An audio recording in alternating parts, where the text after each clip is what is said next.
Once was a farmer, and he sent his son into the mountains for his horse to graze. The boy fell asleep, and he awoke, his horse had gone.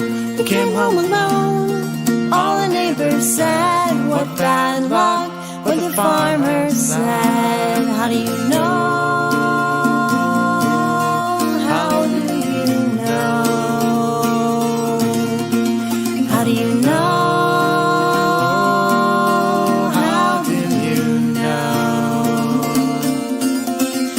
Next day, the farmer sent his son into the mountains to try and catch the runaway.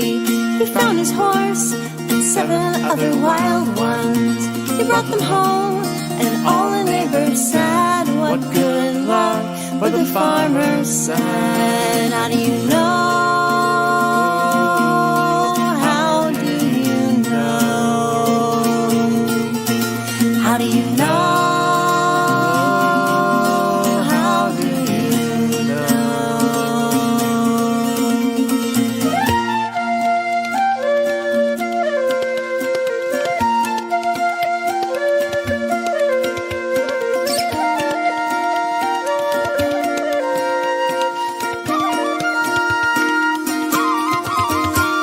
Next day, the farmer sent his son into the field to tame the wild horses there. The first one he tried, threw him to the ground. He broke his arm, and all the neighbors said, what bad luck. But the farmer said, how do you know? How do you know? How do you know?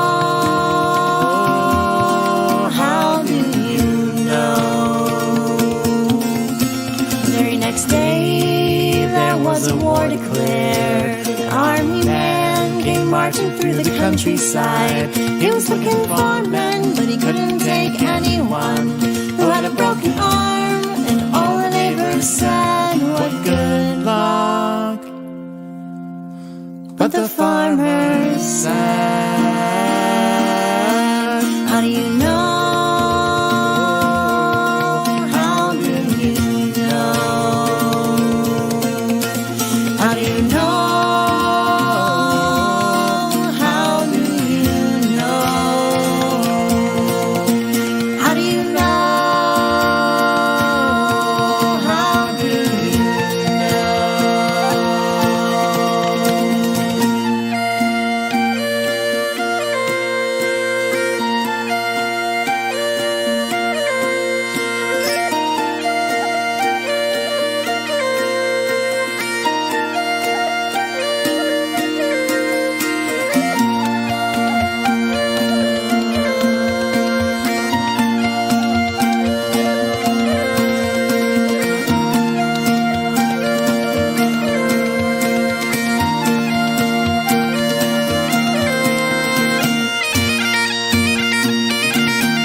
I'm with Grant Oliver. He is with NMCA, which is New Mexico Celtic Athletics, and he's going to talk to us a little bit about what NMCA does for athletics here in New Mexico.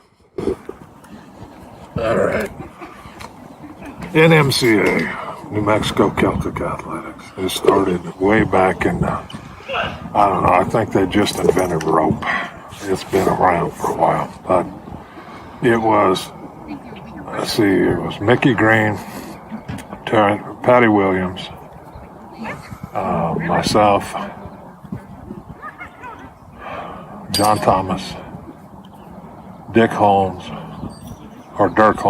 and there was a captain in BCSO. What the hell was his name? Glenn Maxwell.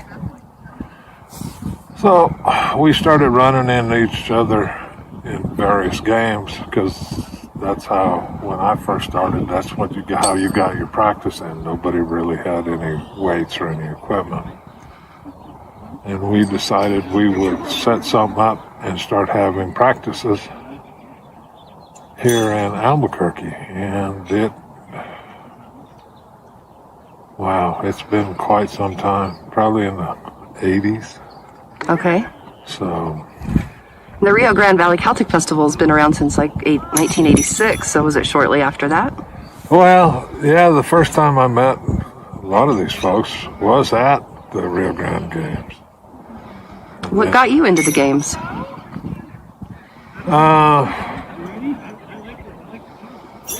I just happened to walk on one day. I knew a guy that was a piper, and he'd always tell me, well, I'll let you know, you might like this. In fact, it was Bill Horn. And he was always really good about letting me know a week after the festival had happened, because there were, if you weren't in the know back in the day, it didn't get spread too far. So, and, I'm sure Bill had a lot of stuff going on, but like I said, for about 3 years, I always got to hear about it the week after. So there you go, Bill. So finally, I just walked in. I was working at a job I was at on Saturday in the afternoon, and I heard him mention it on KUNM, and it was at Manal High School. And I was working about 2 miles away. So I just drove over there, and I was late enough today they didn't even charge me to get in. And there were 4 people, and they were A's, probably a couple of them on the way to go pro. And they were doing WOB. And I was like, that's the craziest damn thing I've ever seen. I was like, try that. Of course, I tried to talk to them, and now that I know they didn't have time for me because they were done. It was the last event, and everybody was gone. There was no spectators there. And they weren't real welcoming and such, but it's okay. Like I said, I understand it. But the next year, I went, and I got there about 10:30 or 11 in the morning, and I said, hey, I want to try that pole thing, because I never saw some of the women doing it, and I was like, that looks like that'd be just stupid enough. It ought to be a lot of fun. What was the pole thing? The caber. And the caber is? It's a short telephone pole. No, it's a piece of lumber that gets shaped so folks can pick it up, run with it, and try to turn it. It's scored on a clock face. It's the only one that has the scoring of precise. Yeah, it's very precise. 12 o'clock is perfect, and you get a little leeway, don't you? No, not if I'm judging you, Tal. There's no slack. If you throw 12, I'll give you 12. If you throw 12.05, I'll give you 12.05. That's what I mean by leeway. It doesn't have to just be the 12 to get some scores. So the 12 o'clock's a score. Okay, perfect. It scores everywhere on a clock face between 9 and 3. Okay. But it has to break the plane of 90 and go over. It can't come up to about 85 and roll around. That's known as a fifer. from a thrower, I guess, in Colorado with the last name Pfeiffer that was really good about getting it about there and rolling it around. I always wondered where that came from. That's so the story goes. But like a lot of stories, you know, it's hard to chase some of them down. Okay. So NMCA, when did you guys become a nonprofit? Oh, Lord. You know, people ask me about dates, and I realize dates are important to folks. Dates aren't that damn important to me. Okay. What caused you to become a nonprofit? It was the only way that we could, at first, do fundraising. Oh, okay. And also, I've been involved with the Rio Rancho Celtic Festival, and I saw it go defunct. And they had a full set of equipment that disappeared, and nobody knew where it went. I was told at one time the Rio Grande had a full set of equipment, and the story is it was being stored in a horse trailer, and somebody stole the damn horse trailer. So, you know, I just decided if we were going to do this, NMCA was going to own the equipment. That way there was always equipment.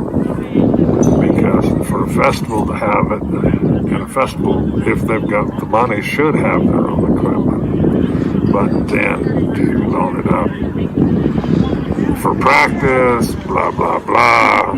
And after, like I said, after seeing Rio Rancho disappear, I just decided that NMCA needed their own equipment.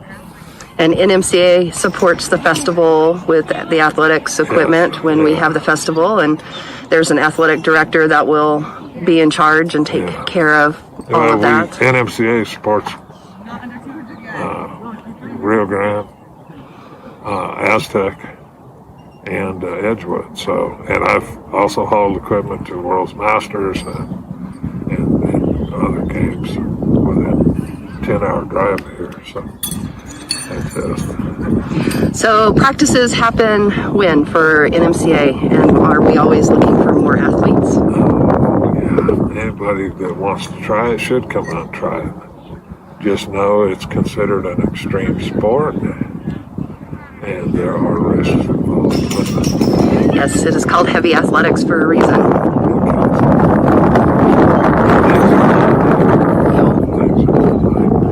For some of us that had to get a tetanus shot in the first year, we understand why. So over here we've got some things going on. We've got weight for distance, and then we've got weight over bar. Can you explain why these are important in the Highland Games? What brought them in? What's the little history behind them, if you've got any? Part of the problem with all of these games, I'm sure it came from, my take on it is it came from the working people. Weight over bar, sheaf, I'm sure came from farming.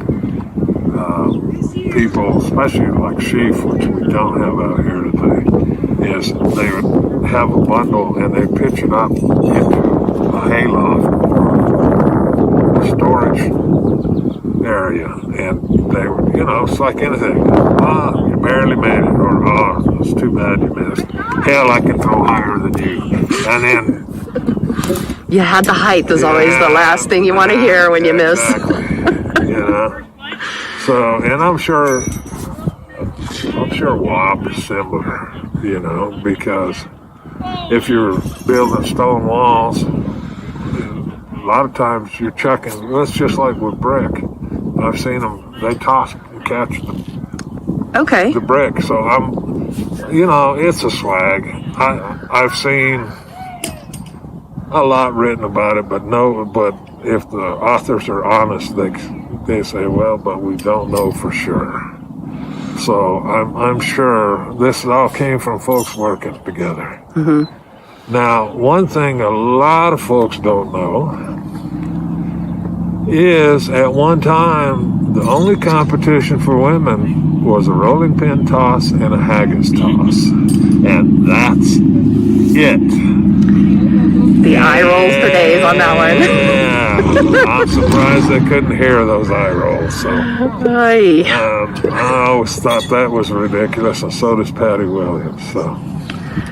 So when did the women become more significant in the Highland Games? When did you start seeing that? Because in this region, we're very thick with women. Well, I've always pushed women.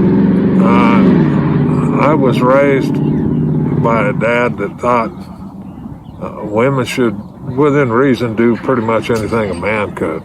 Okay. I mean, there is going to be things they're not physically capable, but that doesn't mean they just need to sit on their butt on the couch and knit. I mean, my sisters could all change tires and minor tune-ups of the car, change fan belts. Okay. They helped when we'd lay brick or pour cement. They were out there doing it too. So I just couldn't see why women would be stuck. I mean, if they want to, I've got no problem. Do whatever. But I hate when society says, "Oh, you're a woman. Well, you need to learn to cook and bear babies and put up with your lot in life." And I'll just leave that there. Yeah. So that's my opinion.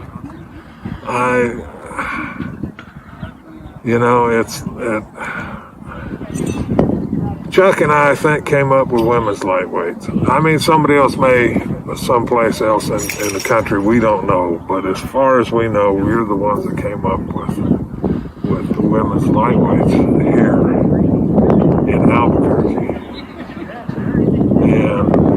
And why did you do that? Well, there'd always be a couple of gals that were under, about $1.40 want to come out and try this. And let's be honest, average woman contender is $1.60 and up. And, especially for a woman to give up 40 or 50 pounds, you're at a serious disadvantage. Okay. So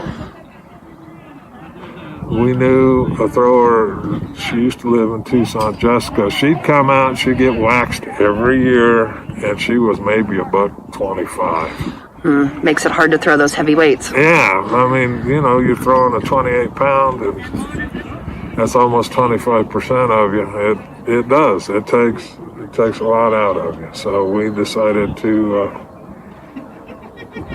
kind of level up the playing field a little bit.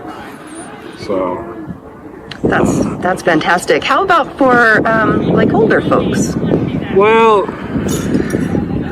they came up with lighter weights for older folks. I can't claim anything to that, except for we fully support it. Okay. I've pushed women all the time, especially women over 40, come out and try this. It's fun. It's like either you like it pretty quick or you don't. I've never met somebody that was like, if I'm around, I can do it. Either you like it or you don't. I've noticed that as well. It's a one and done if you don't like it. For the most part. So I just think that's also a section of the population that, they think a woman is, let's say 50, and she's pretty much done. And it's like, horse crap. A man's not done at 50. Mm-mm. Not unless he's, been rode hard, put up wet more than once, and then maybe. But, if you're able, you should be out doing it. In fact, they're going to have a Masters World Championship in Austin this year. And they have competitors as old as 80 still out there. So you don't have to age out of this. It's not like strongman. I mean, it's not like, well, hell, even track and field's got masters. I saw a 102-year-old woman running 800 meters, and I was like, and the woman we thought it wasn't. Oh, wow. So she smoked them. That's fantastic. So there's the whole deal with this is there's different levels for different abilities, men and women, and it's all about coming out getting off the couch, getting some fresh air, it's comradeship, camaraderie, and just having fun. That is the thing that you always ask everybody, did you have fun? Because it's very important to you. Yeah, because if you don't have fun, I mean, there's people that have a little fun and uber competitive, but they still have a little fun, or they would get back. So we have people all over the spectrum, as you mentioned, different levels of, athletic abilities, from those that just want to come out and throw to those that are pros. And that's a pretty significantly wide field, I would think. Yeah, you've got, basically, like you said, you got a complete novice. Or sometimes they don't even have 8 games. Maybe they have a couple of practices under their belt. To the pros, and most of the pros have come from nowadays, anyhow, has come from a track and field background out of college. The story behind the cabers. Why do we have cabers in the Highland Games? Because we're one sandwich short of a picnic.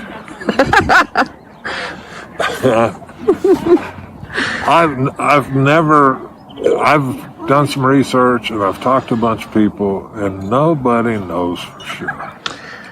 The story I discount immediately is, they used to use them in battle and they'd run and throw them over the moat so they could storm the castle. It's like, no, you got people up top not liking you, throwing rocks and maybe burning oil and shooting arrows at you. No. No. That's right out of Braveheart. So the Scandinavians also have something similar to caber. I'm thinking it goes back then with folks working, probably people cutting timber. Okay, they got to move it somehow. They got to move it, and you don't always, and it wasn't always where you could probably get a team into it, and a rope or chain. And I'm sure if old Ferguson threw it, and Jeremiah was there, and it's like, well, hell, I can do that too. And then there you go. Next thing you know, there's a competition. It's...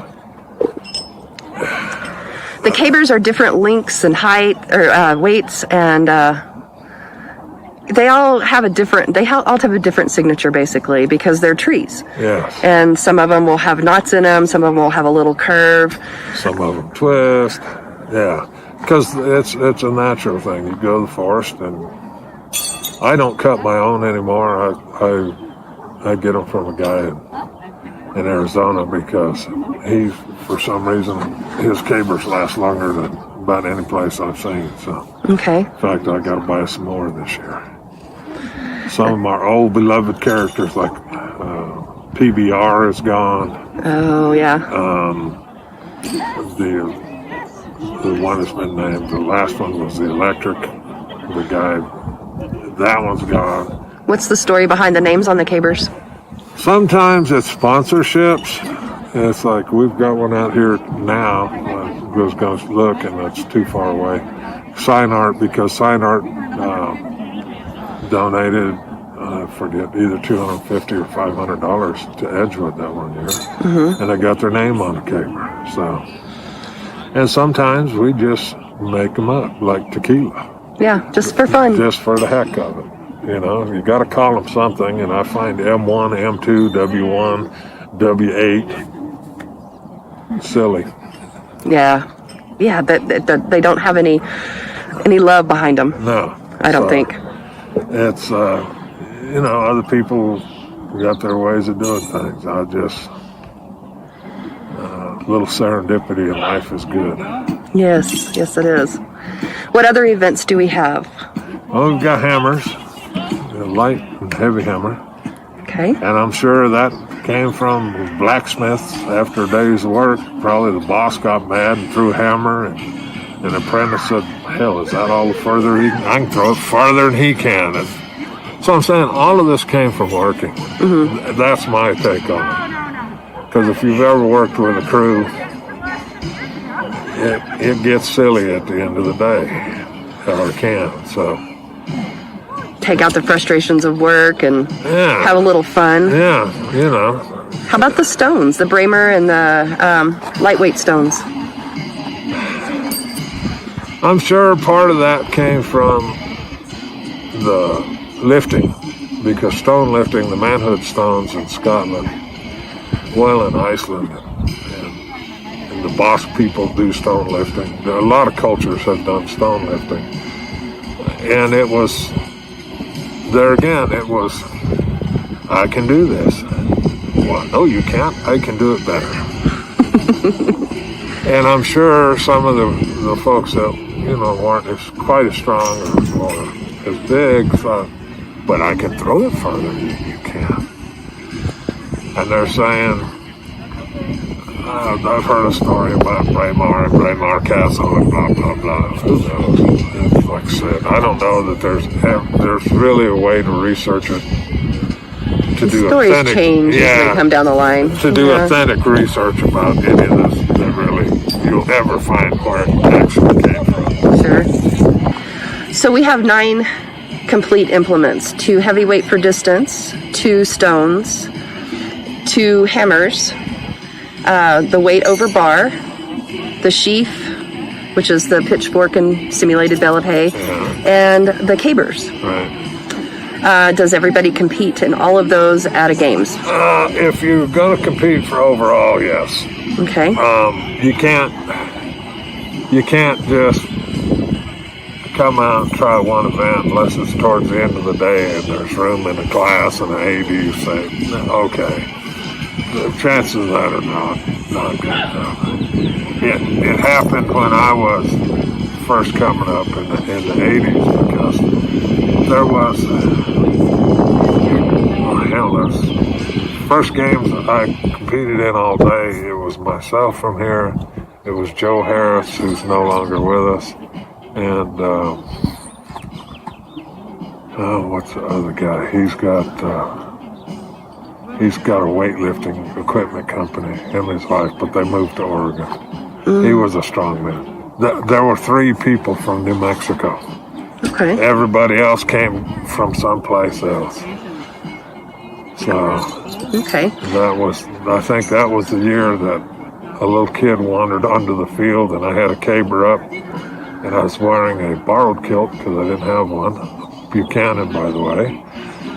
I held on with safety pins, and as I was starting to move, it was sliding down, and pretty soon it was around my knees. So thank goodness I wasn't regimental, because the crowd didn't need to know me quite that well. Right. It is mandatory you wear shorts under your kilt when you're competing. Yes. Those things twirl up. Yes, they do. And if you catch one with a pitchfork, they can come right off. I wouldn't know that from experience times 3. Yeah. So do we have an age range? Do we let younger people come and learn how as well too? Yeah. I think we've let them come in as young as 12. Okay. But they've got to prove to the AD that they can follow directions, and they're not a danger to themselves and other people. Usually it's around 14 to 18 is the average age of the kids get involved. But then again, it's also at the discretion of the AD, and that's going to also depend on how many people are in each group. I mean, it depends on the game. Some games have them, some don't. I was at one time, I was with a group pushing to have kids at a kids class at all, or a youth class at all the games in the United States, but I understand you can't always do that. But we can't have, the biggest growth I've seen in the last 15 years has been Masters, which is great for Masters. It's not bringing any new blood into it. What age is Masters? 40 and up. Okay. So once everybody gets to the age of 40, they have the opportunity to go into Masters. They can still work in an open class, which is heavier weights if they want to. But yeah, I like seeing kids, and what they do in Aztec, I think, is great for the way little kids. I think 7 and under, or maybe 8 and under, they have a water balloon toss over bar. Oh, that's fun. At lunch. So, and the kids love it, and adults. One thing about a youth class, though, you have to have a parent sign the waiver, and they have to be there all day, just in case something should go awry. Sure, and they're allowed on the field with their child if necessary. Okay. So we're always looking for some younger kids. We're looking for newer throwers. As you can see out here today, we've got quite a few people. There's probably, 15 to 18? It's one of our bigger groups recently. It's springtime, and people are getting ready to start competing in some games since we missed out for the good part of last year. Are you looking towards any games, World's Masters? Any others? Yeah, I'm going to see. I've already been asked to judge a few games. I might try World's Masters. I don't have to qualify since I'm over 65. So okay. We'll see if I make the cut. And if I don't make the cut, I may go judge. What's the cutoff when it's World's Masters? Is there a particular thing that they look for? Usually there's distance and events. You have to meet the minimum. Okay. And for every age, it's sliding. So as you get older, the distances aren't as far, and the weights have dropped down. I guess as of 60, this year, the first time, the women's masters over 60 get a drop in weight. And they finally went to 21 for every women's masters. That's awesome. I saw that. So that took a while. I'm glad that it did. Enough said. Yeah. These things are. They're everywhere. They're all over the world, these competitions, these games, and you're welcome to go to any game that's not an invite-only game. Invite-only are typically what types of games? Well, it's like the big games in Pleasanton is invite-only. Mm-hmm. So if you don't know the AD, chances are, unless you know somebody that can vouch for you to an AD, you're probably not going to get invited. Okay. Because they rotate a few folks out in each class, but there's more people wanting to get in than there is space because they limit the class. So there's limitations on classes for just your standard games too, and what is that? Usually it's 12. We've stretched it to 14 at times. It just makes for a long day for everybody. Right. So when we talk about the implements and how we throw them, is there a certain amount of throws per your distance ones as opposed to your height ones? Distance events, you get 3 throws, and that's it. At each weight? At each weight. Okay, and they take the best? Your best one counts a score. Okay. Unless you win, and then you can have 3 more, but that's a whole different animal. Weight over bar, the height events, wob and sheaf, you get 3 tries at each height, and if you make it, you go up. Even if you make it on your 3rd one, you still go up. Okay, so it's elimination there. Right. Okay. Sheaf depends on the games. It either goes up 2-foot increments or 3-foot increments, and the wob goes up a foot at a time. Let's talk about some of the athletes that are connected to NMCA. Do we have any world record holders, any elite athletes? Oh, yeah. My wife, Mona Malik, is a Women's World Master Championship. She won it in Scotland, which was pretty cool.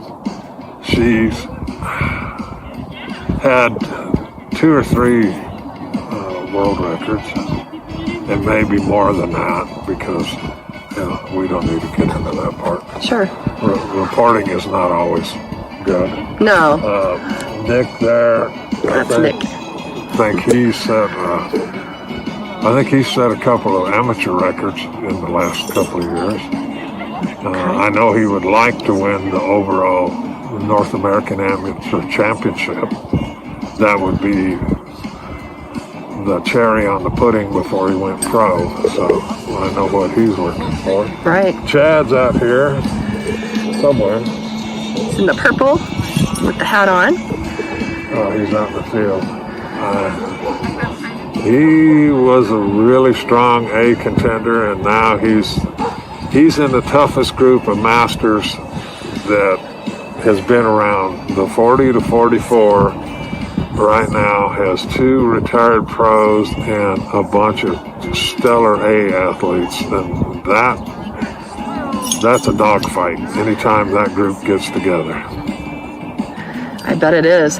Do we have any like world record holders in the 70 plus group? I think Donna had Wob.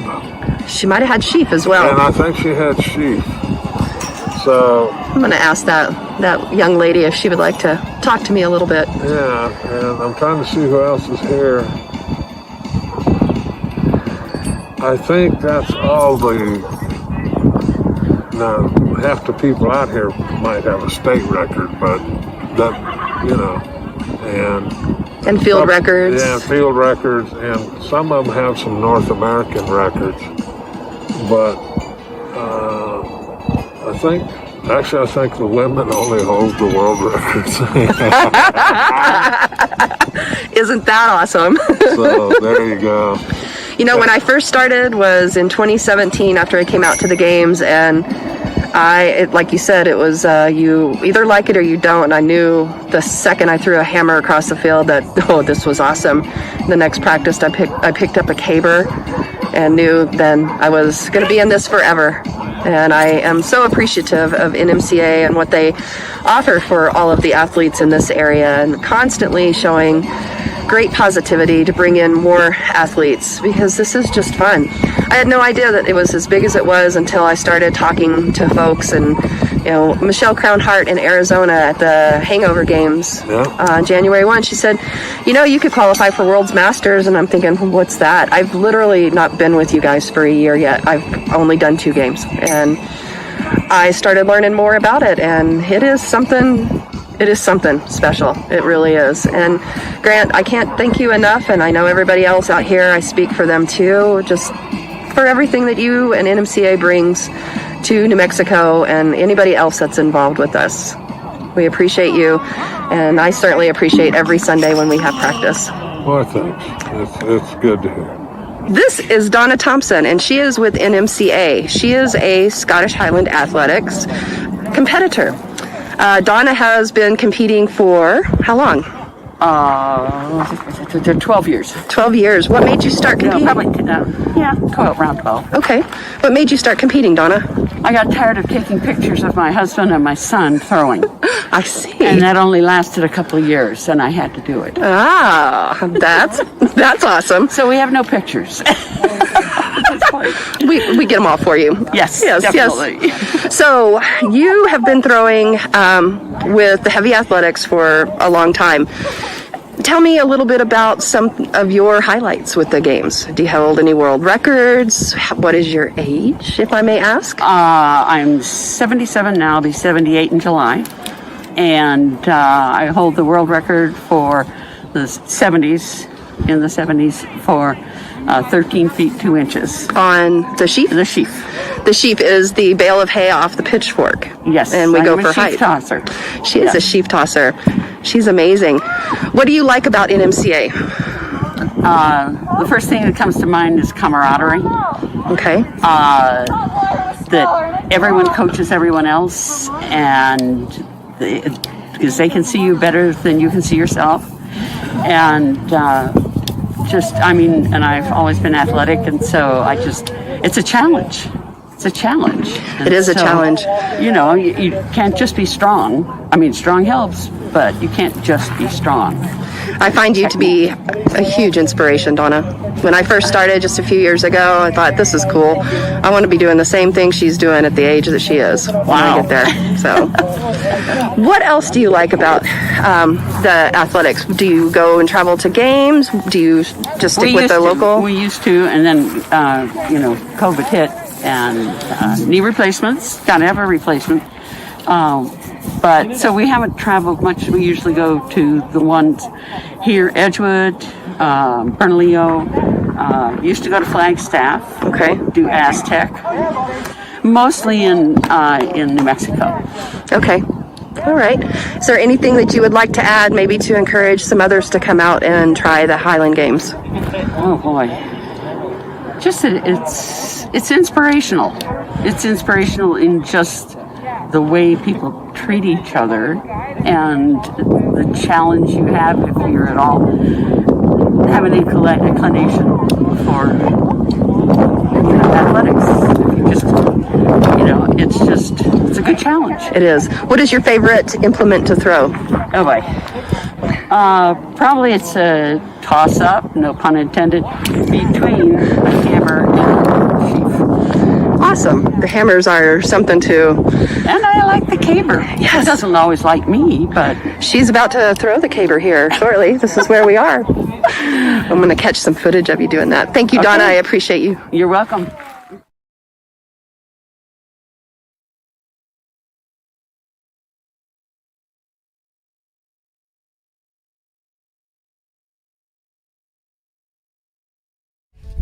Cleve says we're the Duke City Kelly Band.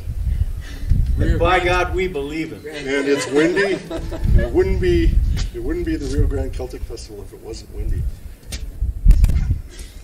True. Go.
life. The weatherman. Okay, ready? It's ready? It's a damn hard life full of toil and strife we whalermen undergo.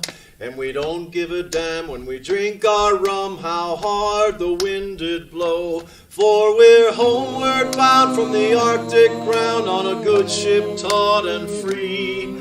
And we won't give a damn when we drink our rum with the girls of old Maui.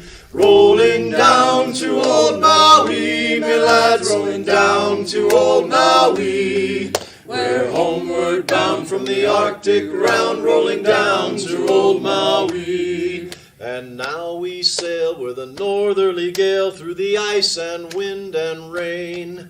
Them coconut fronds, them tropical lands we soon shall see again. Our stunsail booms are carried away, what care we for that sound? A living gale is after us, thank God we're homeward bound.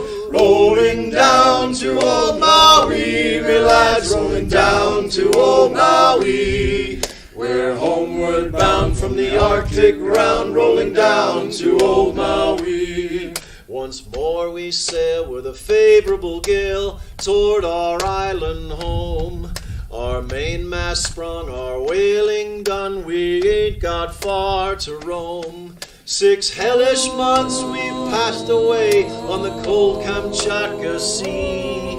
And now we're bound for the Arctic ground, rolling down to old Maui. Rolling down to old Maui, me lads, rolling down to old Maui. We're homeward bound from the Arctic ground, rolling down to old Maui. How soft the breeze through the island trees, now the ice is far astern. Them tropical glades, them island maids is awaiting our return. Even now their big brown eyes look out, hoping one fine day to see our baggy sails running for the gales, rolling down to old Maui. Rolling down to old Maui, me lads, rolling down to old Maui. We're homeward bound from the Arctic ground, rolling down to old Maui. Rolling down to old Maui, me lads, rolling down to old Maui. We're homeward bound from the Arctic ground, rolling down to old Maui.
wasn't half bad. That was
My name is Sue Jacoby.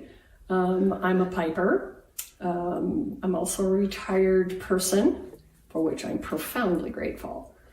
And today I'm going to be making shortbread. Sue's also a member of the board of directors for the Rio Grande Valley Celtic Festival. All right, so what are we doing? Okay, shortbread has actually a longer history than I suspected. And it may go back to the Middle Ages in a manner that we might not recognize. But starting, I think, in about 1730s, it was beginning to be included into cookbooks that they were writing in that era. I have one in a facsimile of an old Williamsburg cookbook. Williamsburg, Virginia was founded mainly by English colonists, so I would assume that there were a goodly mix of folks from all over that would have been included. The basic ingredients for shortbread always is the same. It's butter, which is your main flavoring, flour, and a type of sugar. There are areas where they add lavender, where they add lemon, where they add nuts, where they add all sorts of things to it. I prefer just the simple sugar, butter, flour recipe. Okay.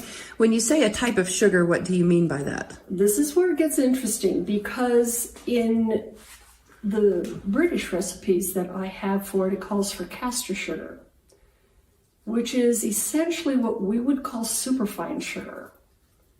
You can actually make superfine sugar by putting a cup of sugar plus a teaspoon to a tablespoon to add into it and put it in a food processor or blender. Don't blend it too long. The heat from the motor will start to caramelize a little bit, but it's much finer than what we would use as regular sugar.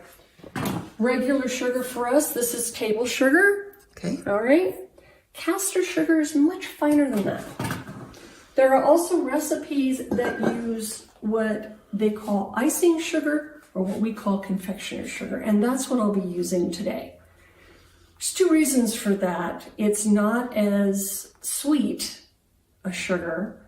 It also has cornstarch in it to keep it from clumping.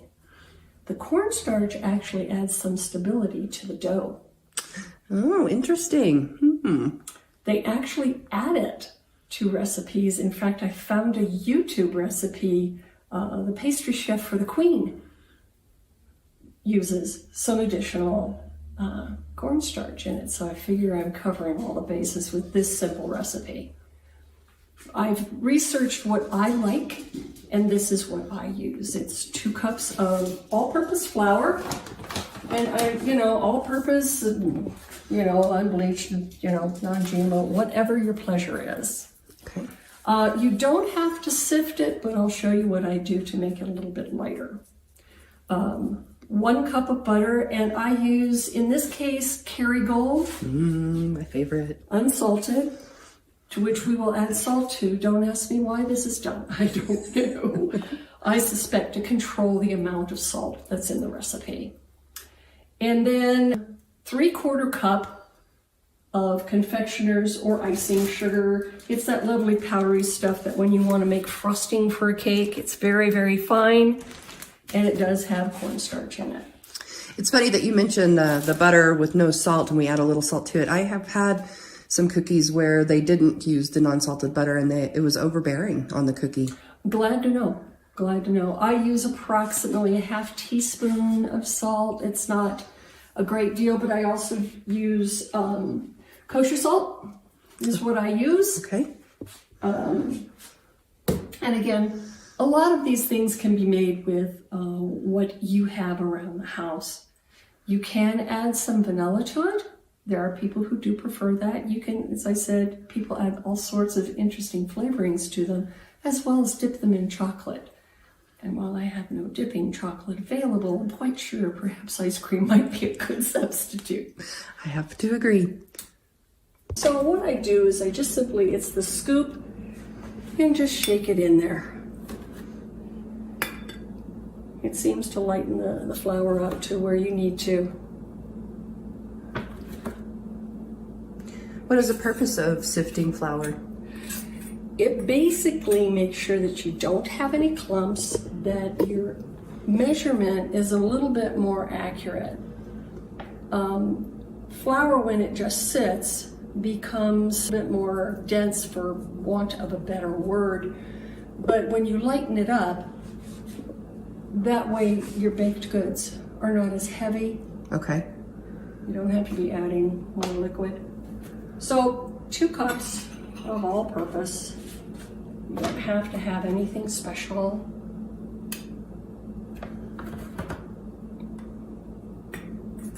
This is my favorite part. Okay, so there we are with 2 cups. So the next thing is just going to be measuring out the sugar. And again, this is icing or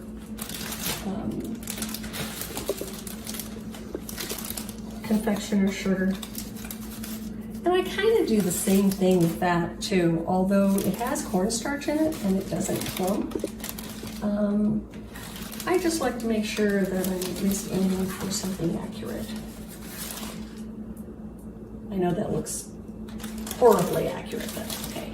This is gonna roll. Come on, cooperate, plastic.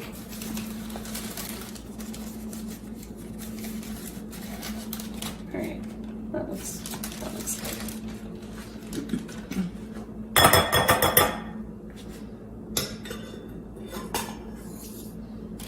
We have some helpers. We do. What are their names? Charlie and Lily. So one of the first things you do, and I am unclear how they did this without the invention of electric mixers, is that you want to cream the butter. By creaming the butter, you incorporate a little bit of air into it. It gets lighter and fluffier and a little bit easier to mix with everything else. So your butter should be at room temperature. Okay, as soon as I get this going, then it's full speed.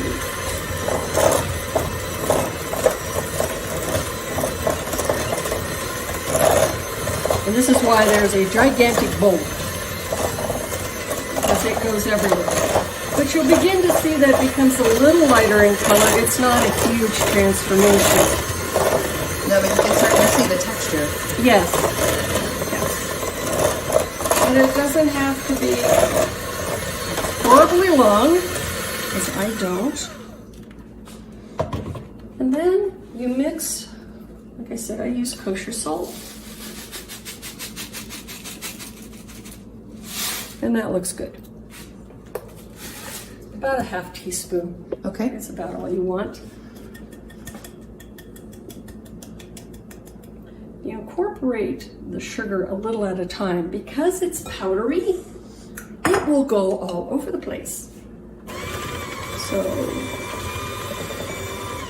and by mixing this a little bit at a time, why are you doing that? You are incorporating it to the best of it. You're getting all of it mixed with the butter. Okay.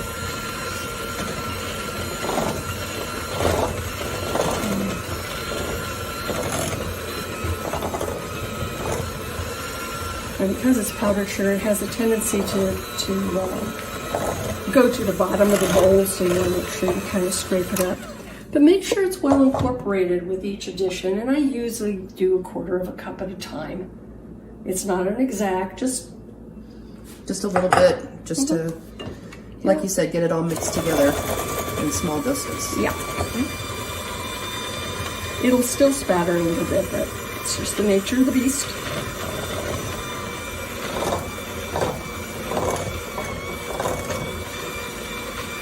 You don't want this at high speed because, again, it will scatter and splatter, and you'll be finding butter and sugar everywhere. I see what you mean about sticking to the bottom of the bowl. Yep, it does.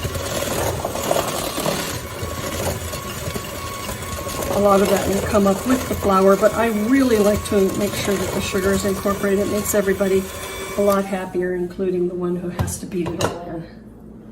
Okay, so the last of the sugar.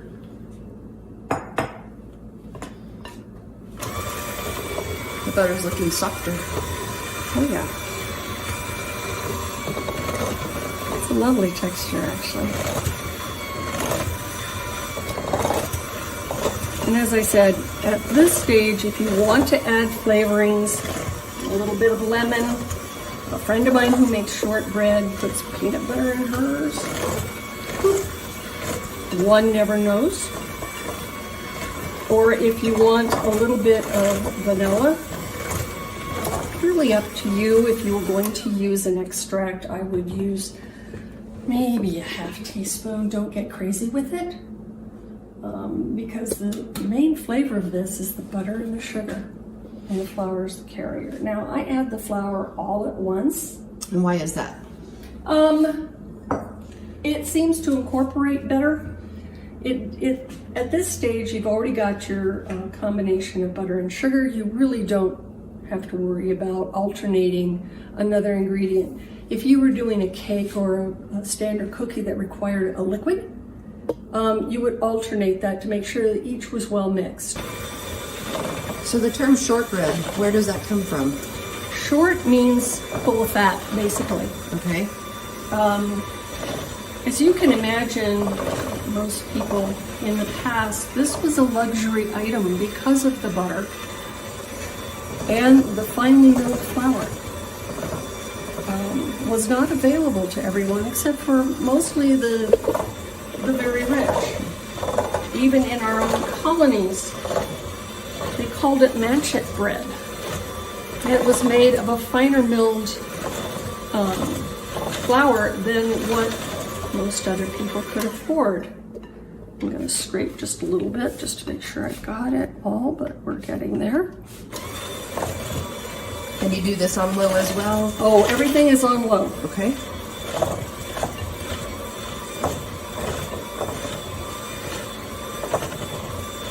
Okay. Now it looks nice and crumbly, and I know that people will be distressed by the thought, oh my gosh, how's this going to work? Well, let me show you.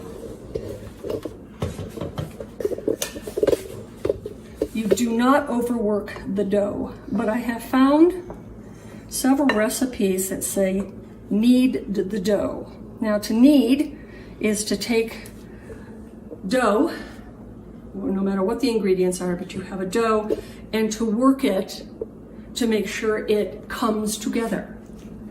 I find that you don't need to do that like you would with bread. I just simply take this and just put the spoon together so that it comes together almost like you're doing a pie crust. Yeah, I can see the difference just in that little bit that you've done. Oh yeah. Interesting. This doesn't take very much, because the first time I did this, I'm looking at it going, I don't think this is going to make cookies. Oh. And it did? It did. So when you overwork it, what happens? If you overwork the dough, all you're doing is breaking everything down that you really want to come together. I don't know how, I mean, pastry chefs and more experienced bakers would know what that actually meant, but you want to do this just until it comes together, and then you leave it alone. So what we're going to do is I'm going to grab some wax paper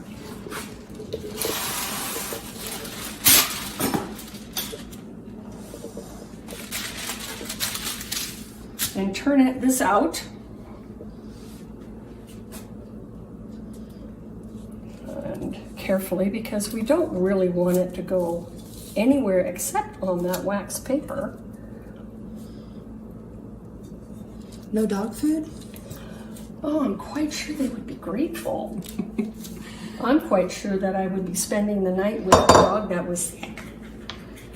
And don't go anywhere.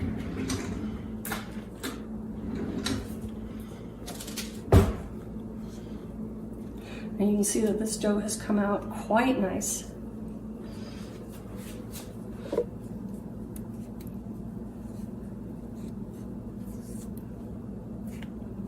Now, with clean hands, and I have clean hands, I'm just going to simply take the dough and put it into a round. At this stage, you're not really forming it to either cut it in bars or put it into a mold. We are going to chill the dough. Okay. Because your butter has been in room temperature in order to incorporate the other ingredients, it now is very spreadable. If I took this, rolled it out, and put it in the oven, I would have cookie everywhere. Yeah, okay. Cooking everywhere is not going to do us any good. How long do you chill the dough for? About 30 minutes. Okay. I'm going to grab some wrap, plastic wrap.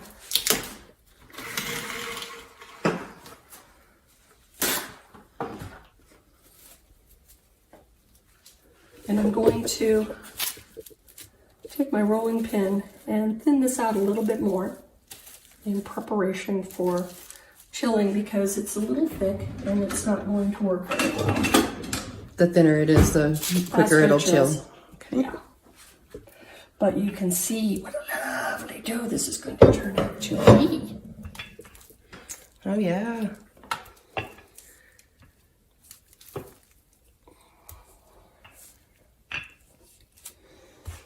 So that looks good. And I'm going to grab a sheet pan or a pizza pan. Doesn't really matter. And put this little lovely in the refrigerator. Here we go. Voila.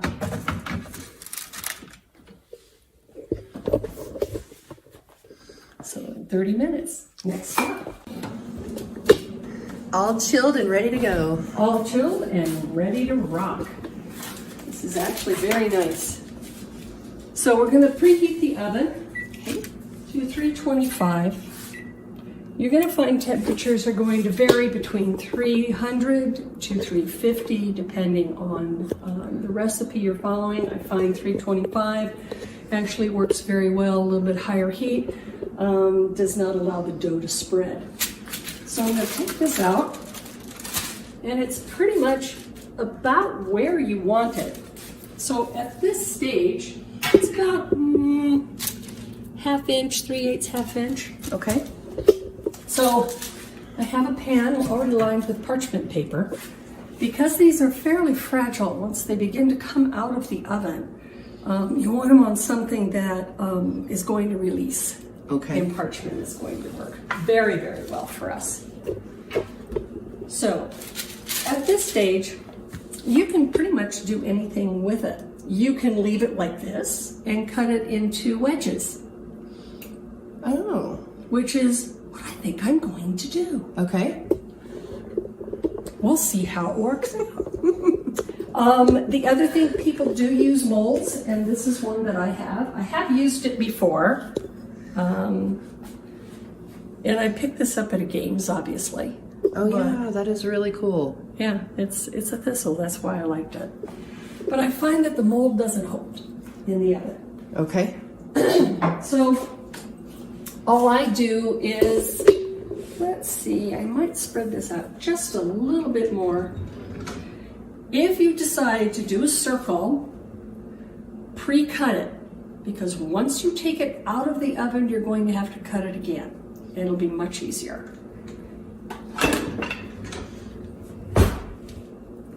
Now, these will not be the most glorious looking cookies in the world.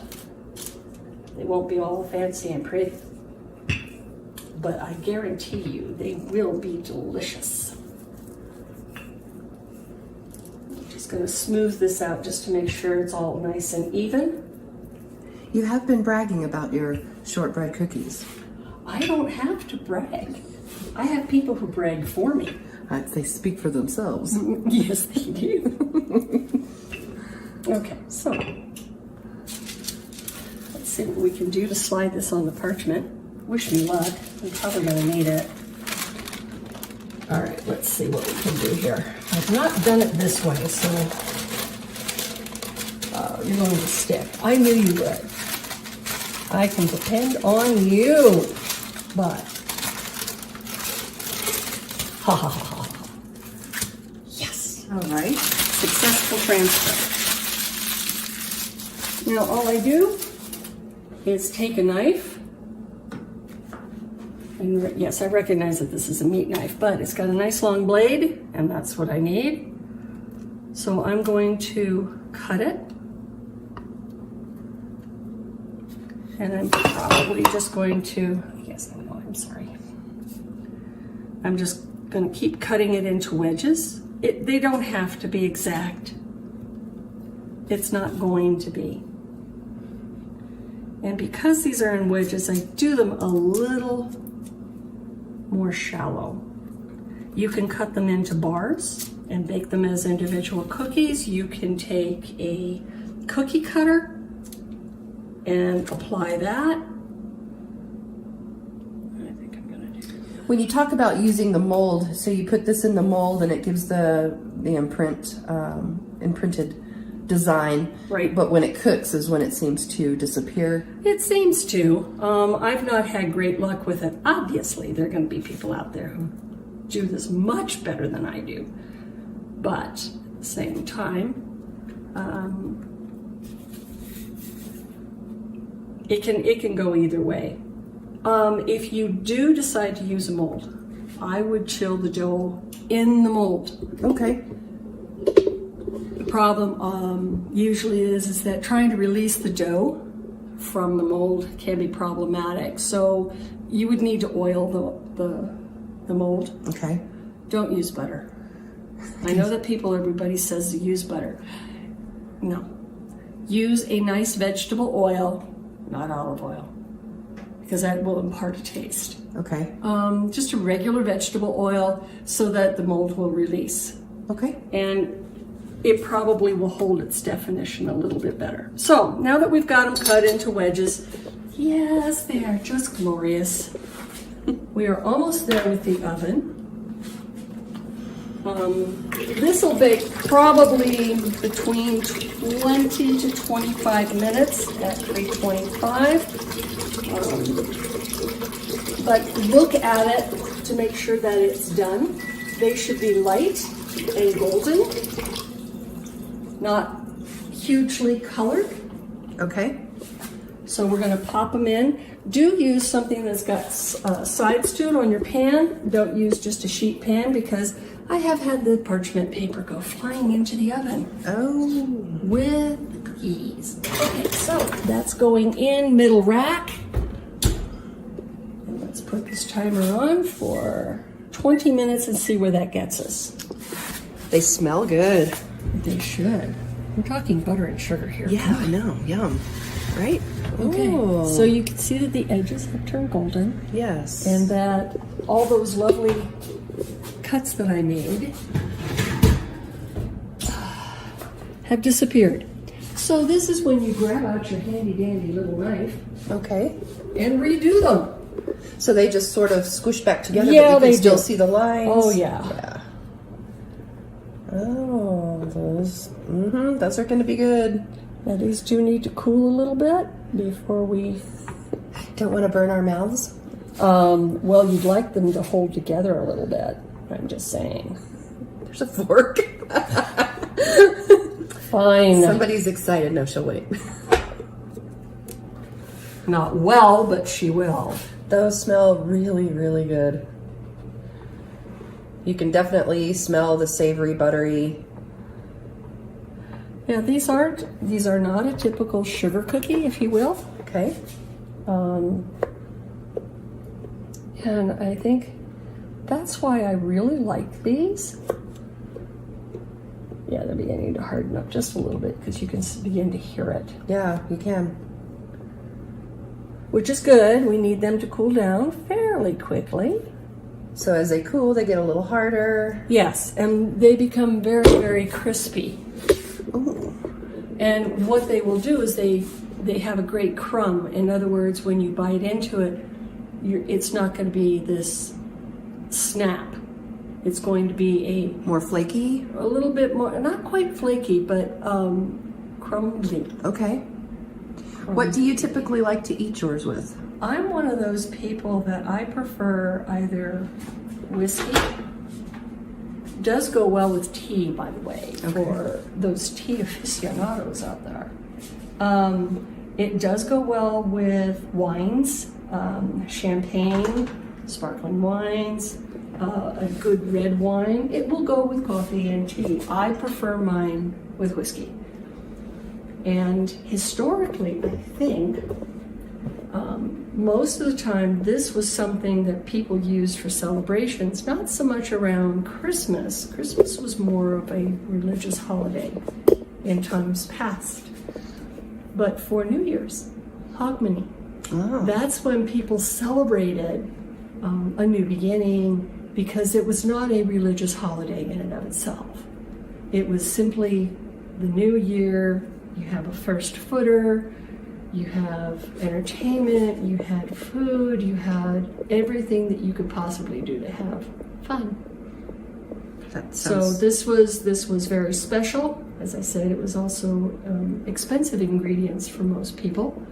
So that's why it was reserved for those big celebrations. Excellent. We're going to celebrate today. We are. I'm so excited.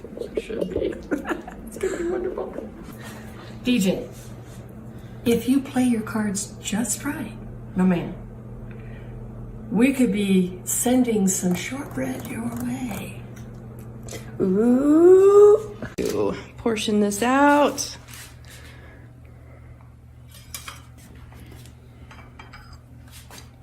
One wedge down. And here goes the other wedge. So, everything is done. Yes, it is. We have our whiskeys. We do. Sláinte.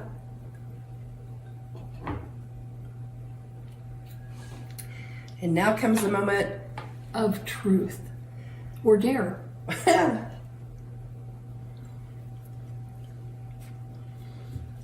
Oh, that is good. If you guys have never made shortbread cookies, follow her recipe. It's very easy, very simple. It has a lot of good texture, a lot of good flavor. You can taste a little bit of everything, not overpowering on anything. It's amazing. And It's like nice she balance. and like she said, if you want to add something to it Oh, yeah. to make it your own, do so. This is a great little recipe, and I think I will be doing this very soon. Thank you, Sue. I have You're welcome. enjoyed this very much. Shortbread cookies, my friends. It's the best. Sláinte. Sláinte. All right, here we are with James Lamb. He's with New Mexico Fire and Police Pipes and Drums. Is that right? That's correct. All right. Hey, James, why don't you tell us a little bit about your pipe band and about yourself? Oh, well, this is a different pipe band other than other pipe bands around.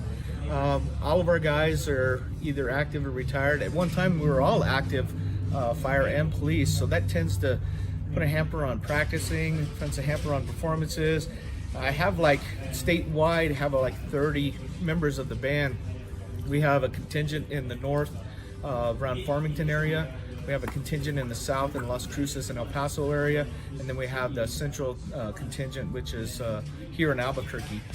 But that doesn't mean that all 30 are going to show up at one time. Sure. So any given time I have people on duty, because that's just the way the nature of the business is with public safety. So we've been around since 2006. It started for the sole purpose of providing a memorial service for our fallen brethren.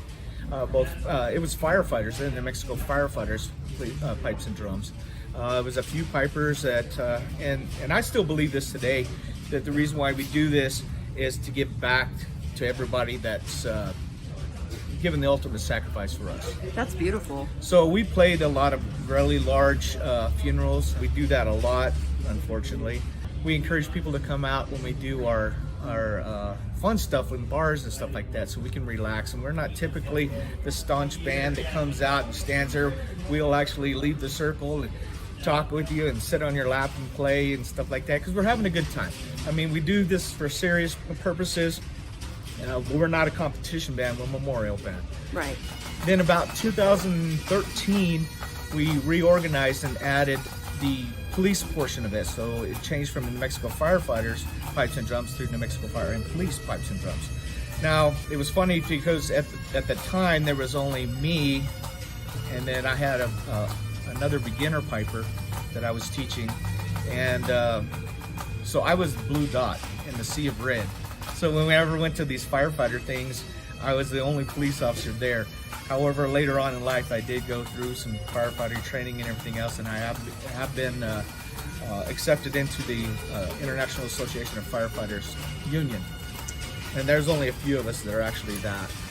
So in 2013 we added that, restructured our crest and our patch to kind of give it a little bit. We have the on our patch we have the green and red chilies, you know, and then we have fire and police, fire and ice, and fire department, police department.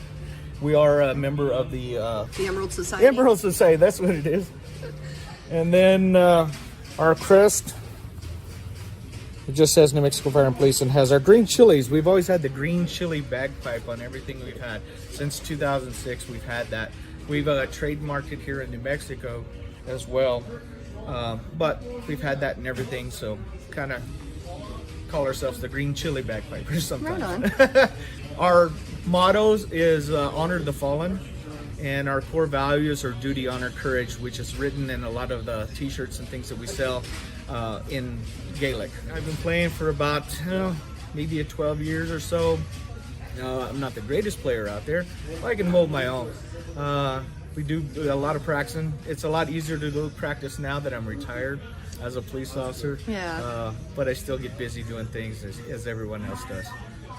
And you're always encouraging others to join your group, and how would they get a hold of you if they wanted to do that? We also started accepting military personnel, any first response, and then we do have a certain percentage that we accept as what we call associate members. They have all the rights as any other member.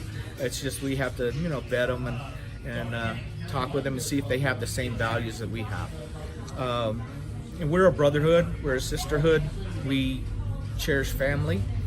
We wherever we go, we like to have a good time. We bring the good times with us, and that family camaraderie is really what our core is. And then honoring those who serve. How to get a hold of us right now? You can get a hold of us on our Facebook. We monitor the Facebook pretty well. I have a couple of people that actually monitor it every day. So if you need to get a hold of us, get a hold of us on our Facebook. I believe just type in New Mexico Fire or Fire and Ice, and you can get a hold of us there. How I started playing pipes. Yeah, that's kind of a funny story. I have been an honor guard commander for probably about 15 years, maybe going on 20, police honor guards. So I have a lot of experience when it comes to honor guards and things like that. I'm actually an honor guard trainer now for police and fire. So when I was beginning, I started like any other piper would on the chanter, and I had to go to a funeral that was in Camado. I don't know if a lot of people know where Camado is. It's in Catron County. It was in late December. It was cold. The wind was blowing. I had been practicing my chanter, but this time I was assigned to the rifle team. We were waiting for the funeral. Of course, you couldn't fire the guns inside the gym where they had the funeral. So we had to stay outside, and the wind was whipping through there, and the snow and everything else, and we were trying to huddle behind an ambulance, trying to get some shelter. It was really cold. We were just hoping to shoot the guns and get out of there. And I looked inside, and there was a piper. He just kind of waved to me, and he was all nice and warm and everything else. And I said, you know what? That's what I want to do. That's what I want to do right there. So I buckled down and I learned, and within the year I was actually up on pipes and started playing a few tunes. Oh, that's awesome. That is so cool. I love hearing the stories about how everybody got started. My husband's interested in playing too, and I'm hoping he continues down the path. He's learning on the chanter now, so. It's a little frustrating at first, but you'll work through it. Yeah, awesome. Anything else you want to tell us? Little secrets about you? Oh, Little no. tidbits? I'm not your typical pipe major. I'm not a grumpy guy, But Do you play the pipes specifically, or do you do drums as well? I play drums and pipes. Okay. So it depends on what the need. I usually am playing pipes, but if there's a need, then I'll have my pipe sergeant pick up the leadership for the pipes, and I'll actually play snare. Okay. Let me ask you about your tartan. Let's take a look at that. Is this specific made for you guys? No, it's not, but it is. It's called the American Heritage Tartan. And we chose this tartan because black was for the memorial stuff, and it had the red and the blue and the white all in it. Okay. So it's the American Heritage tartan that we chose, and we chose that a long time ago, actually. I do have some pictures back a long time ago where we were all in colorful. Everybody had a different kill time, so it was fun. But over the years, we've developed into this. This is our parade uniform with the short sleeve black shirt. And then we have a full dress uniform as well with the patrol tunic. I can't wait till we can have another festival so we can see you guys out there walking. We usually wear the full regalia. doing Yes, that. I love it. I know, I love it. It's my favorite. We're just happy to be a part of the Celtic community here in Albuquerque, and we're good friends with almost every band here in town, and we love to play with our Celtic brothers and stuff. We've held sessions where we play with them, they play with us, and we have a good time. Excellent. That's what it's all about. We're always happy to have you at the festival, and I know that I've had the pleasure of seeing you guys play on several occasions at your fun times, O'Neill's and things like that, and I've truly enjoyed every moment that I've been able to catch you guys. That's great. Thank you. We appreciate you taking your time with us today, and we look forward to seeing you soon.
My name is Fred Hawkins. I'm the band manager for the New Mexico Fire and Police Pipes and Drums. My job responsibility is I manage the band, kind of like the president does with the board, but I also am in charge of our bookings, managing the overall finances of the treasurer, and just overall management, basically. Right on. When did you start playing pipes? Well, first of all, I'm not a piper. You're a so drummer. I'm the one who makes the pipes sound good. I'm a drummer, so I play snare. I actually started back in 2014, shortly before I retired from the fire department. So I retired from the city of Santa Fe. I'd always wanted to pipe, actually. That was my goal. And because a buddy of mine is the retired Sergeant Major of the Royal Canadian Mounted Patrol, and he is a bagpiper.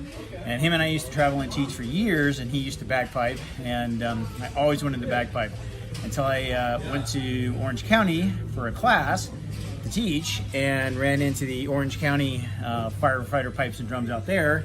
And we went to one of their gigs at a bar, and their drum corps was there, and it was just absolutely phenomenal. I mean, it just changed my entire view of everything. So I became a drummer. So now I'm the drum corporal for our band.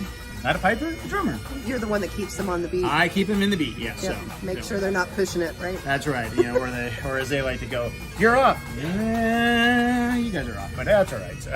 Do you enjoy being the band manager? I do. You know, it's a lot of work. Doing what we do and keeping things together. We're a non-profit organization. Our main charter is that we mainly play for all of the fallen firefighters, law enforcement, military, public safety personnel in the state of New Mexico and surrounding.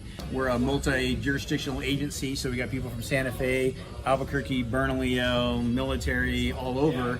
And so when we do events and we do things like that, we all have to come together, and it costs, as most bands know, it costs a lot of money to go places and do things. And again, we're doing it for the fallen, so it's no charge to the families. So we are, our big gigs, as everybody else's, is like St. Patty's Day, and that's our big fundraiser to help support us through the rest of the year. So keeping those funds in place to help people go and get hotel rooms and things like that, that's part of my job. Awesome. And you guys are very successful with that, aren't you? I hate to use the word successful because we're a memorial band, but we do well. But our fundraising side of the aspect, we do pretty good. So we managed to through some pretty significant donations from some folks over the years, keep us in our uniforms, our band equipment, maintenance up on that, because that's a big cost. So if somebody were to want to donate to your band, how could they do that? They can go to our website. It's New Mexico Fire and Ice, or they can get a hold of one of the band members. They can get a hold of me. My phone number is 505-730-2126. You'll get my shop, but that's fine. You can leave a message there. Well, thanks for your time. Is there anything else you'd like to add? Maybe encourage some others to come and join you? No, if you're, we're always looking for everybody. Whether you're interested in playing pipes, drums, snare, tenor, if you don't have any musical talent but you can march, there's always the drum major. Although it sounds like a musical position, he's the guy who's our big lead in front. If you're part of the public safety field, fire, police, military, any of that, that's what we are. So get a hold of us. We'd love to have you. If you don't know anything about the instruments and stuff, we're happy to teach you. So that's what we do. Let me ask you, do you guys teach? We do teach. Okay. Yeah. So we have some extremely talented musicians in our group, and they're responsible for our musical talent and training our new members and bringing them along. Fantastic. All right. Thank you so much for the interview, and we look forward to seeing you. You're welcome. We look forward to seeing everybody in person next year. Yes, absolutely. Cheers. Thanks.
she was a pal.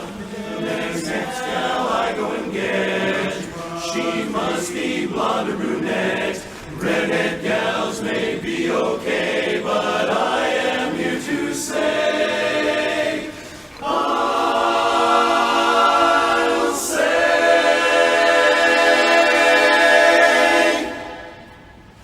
Nobody knows what a redhead mama can do.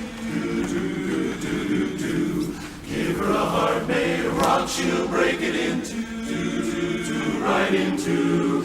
There's no doubt that she's got a conscience and a mind, but when she steps out, she leaves them both behind. She can draw rings round a gal like Louisville, she can make a blue beard feel mighty blue, so blue. To keep her from talking without a muzzle is harder to do than Sudoku puzzle, 'cause nobody knows what a redhead mama can do. She can draw rings round a gal like hard-hearted Anna, the vamp of Savannah, GA, just to see him suffer is her delight, they say. Now you take a woman who is red-headed, if you got what she wants, she's gonna get it, 'cause nobody knows what a redhead mama can. Redhead, everybody loves redhead. She's my heartbreaker, I'm gonna make her. Don't you take her, my heartbreaker, I'm gonna make her mine.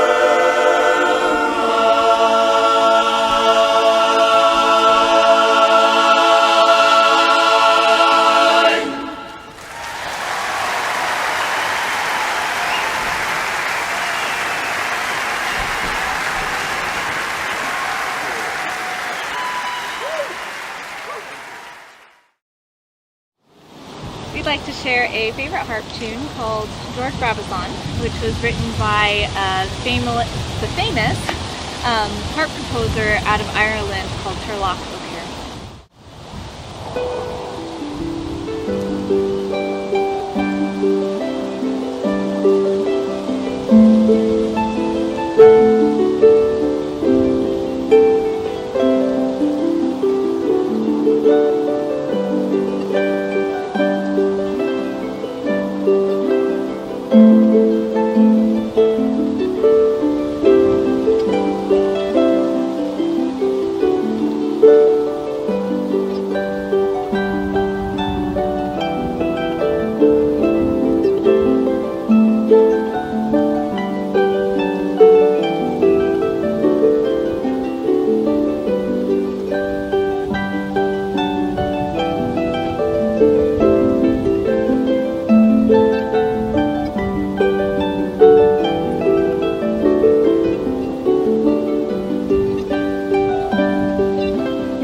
Would like to share with you one of our favorite songs. We've been playing this one for a lot of years, and it was especially popular when we shared it when we went to Ireland recently, and it's called The Fields of Athenry.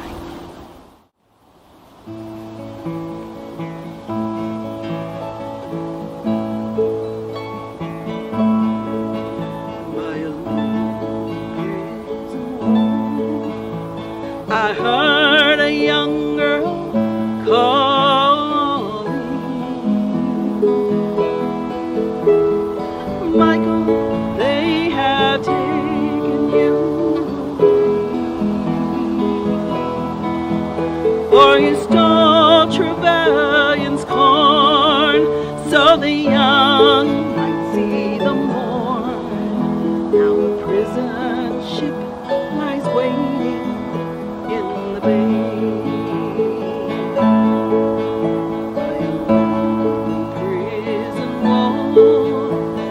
I heard a young man calling. Nothing matters, Mary, when you're free. Against the famine and the crown, I rebelled, they cut me down. Now you must raise our child with dignity.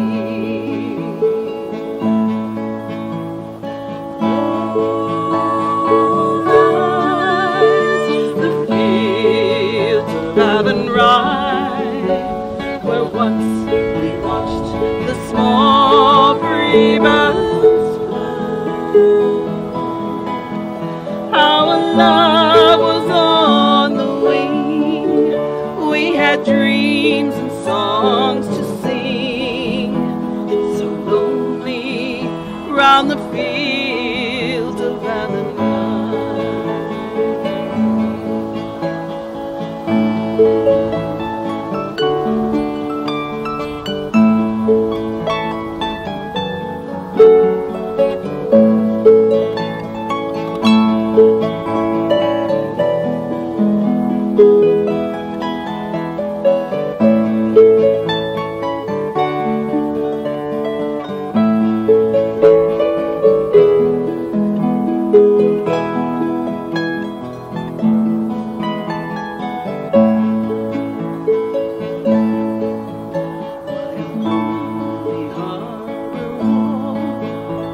She watched the last star falling as the prison ship set sail against the sky. Now she'll live in hope and pray for her love in Botany Bay. It's so lonely round the fields of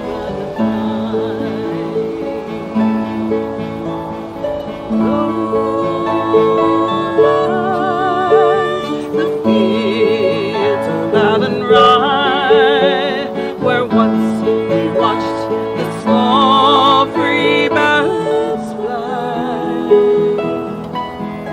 Our love was on the wing, we had dreams and songs to sing.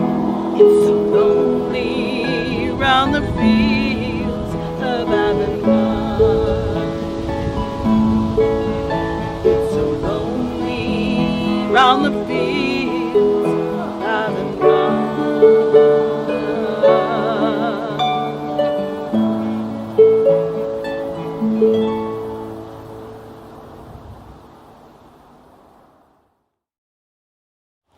Well, it's very fitting that we end our time today on this harp tune because the Rio Grande Valley Celtic Festival is very dear to us. We started our musical journey there when Tasha was about 5, I think. Is that right? I was her harp teacher, and she was a part of the Apple Mountain Harp Kids, and we performed at the Celtic Festival. That was one of the first performances she had. I grew up there. And now Tasha's on her way. This is sort of our last performance together because she's on her way to serve in the Air Force. And so we'll be making music together in the near future. And so it's very cool that we get to come full circle and finish off with a harp tune of all things at the Rio Grande Valley Celtic Festival. So that's pretty cool. It's pretty special. Tell me a little bit about what does this festival mean to the community? What does it mean to you personally?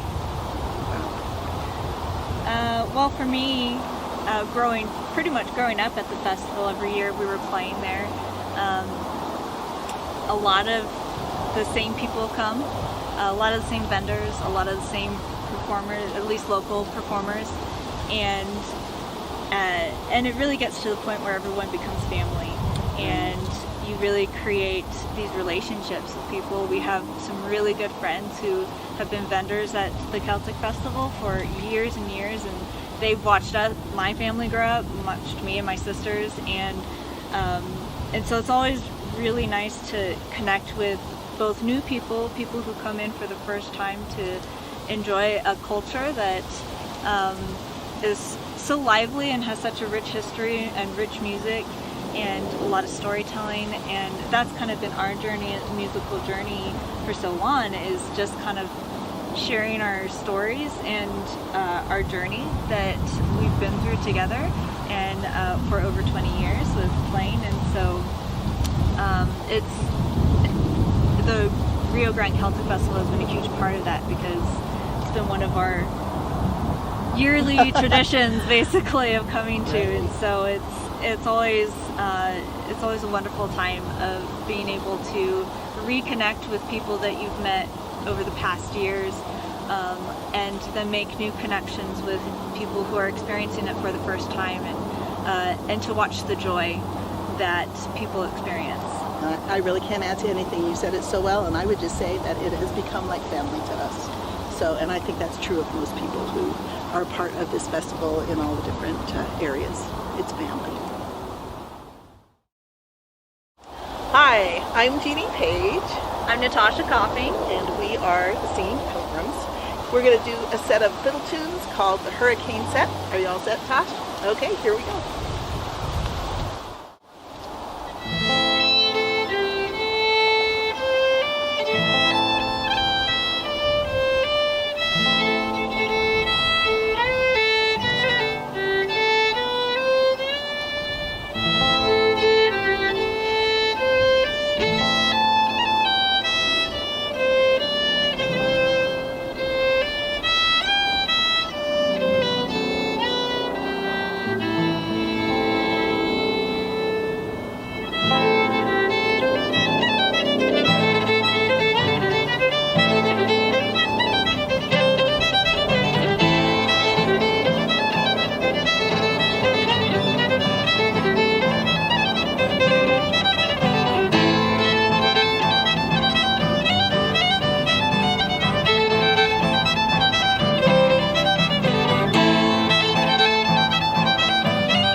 Longval.